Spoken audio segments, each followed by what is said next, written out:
سلام دوستان، به چنل الکتروکارو خوش آمد. امروز با آموزش تعویض پد هشدار دهنده در خدمت شما. سیستم هشدار دهنده ما 4 تا خار داره که پشتش به آرومی با یه پیچ باز میشه. پنل درده. به این صورت ما چون با اینجا کار داریم، با اینجا کار نداریم. با یه 4 تخت 5 تا پیچ کوچیک اینو باز میکنیم. 5 تا پیچ باز میکنیم. فقط دوستان مواظب باشن که این فلت قطع نشه.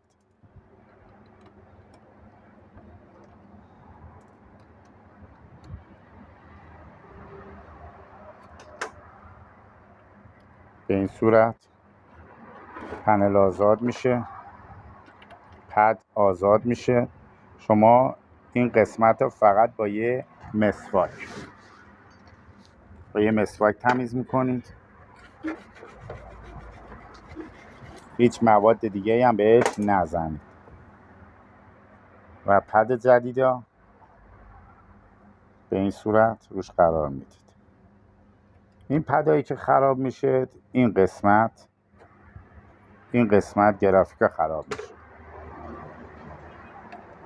به این صورت سیستم در بسته میشه.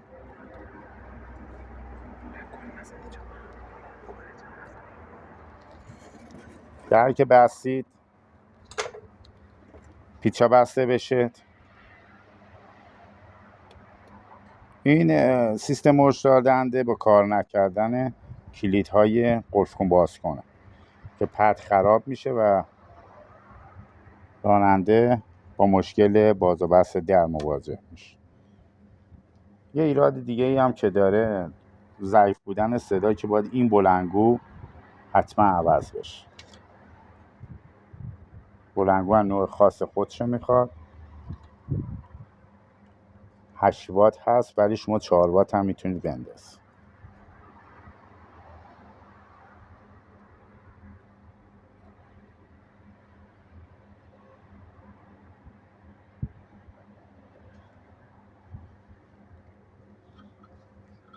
بعد از بستن پیچ ها با پنس لبای اینا میکشید بالا، 4 تا پایش. میریم برای تعویض بلندگو با چسبای دوقلویی که زدن آزادش میکنیم به این صورت.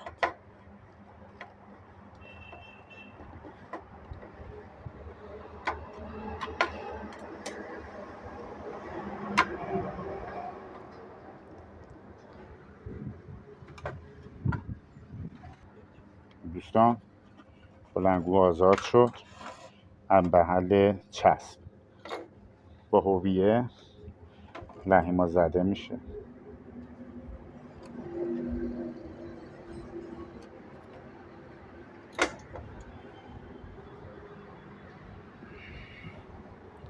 بلندگوی جدیدمون نصب میشه.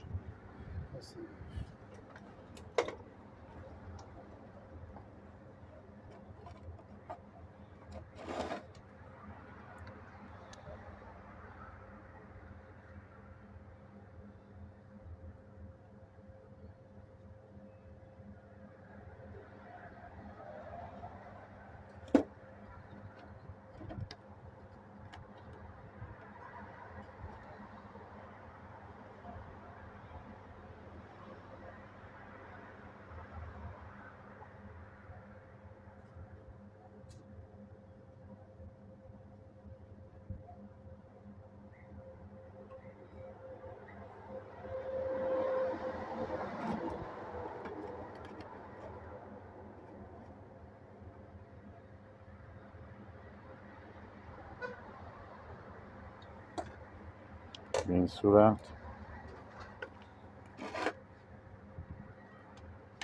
چسبای حرارتی فیکسش میکنیم.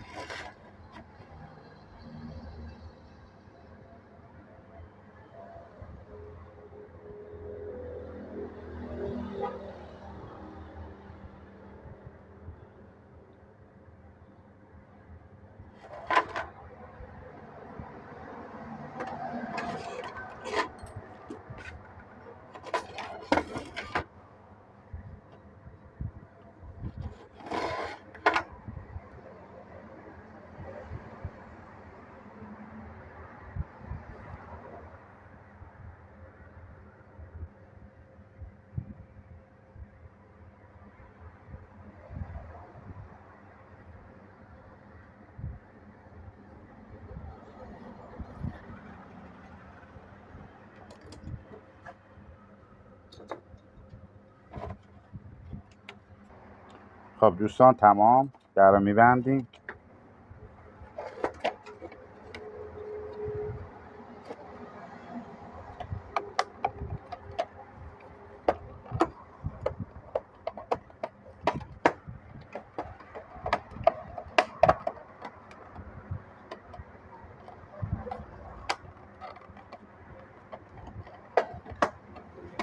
چون این لباش شکسته ما باید یه جوری فیکسش کنیم.